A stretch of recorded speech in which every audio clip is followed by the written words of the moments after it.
In today's video, I'm going to teach you how to split the editor in Visual Studio Code. Splitting the editor is a really simple feature, but it can dramatically improve your workflow, especially when you're working on multiple files or comparing pieces of code side by side. Let's walk through it together from the very beginning. First, go ahead and open the Visual Studio Code application on your computer. You can launch it the same way you open any other program, either from your desktop, your applications folder, or your taskbar or dock, depending on your operating system. Once Visual Studio Code is open, make sure you have at least one file open in the editor so that you can actually see the effect of splitting the view.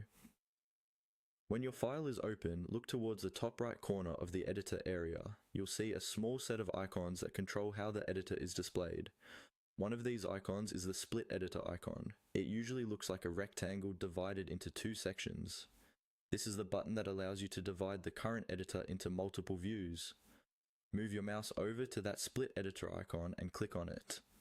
As soon as you do, Visual Studio Code will split the editor into two separate panes. Your current file might appear in both panes, or you might see one pane with your current file, and an empty pane ready for a new file.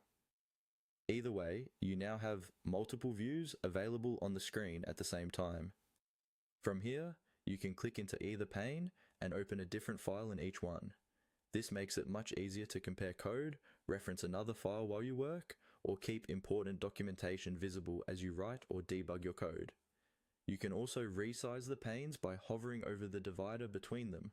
When your cursor changes to a resize icon, click and drag to adjust the width of each side until it feels comfortable for you. If you ever want to go back to a single editor view, you can simply close one of the panes using the small close button on the File tab, or drag the file back into a single pane. Visual Studio Code is very flexible, so you can rearrange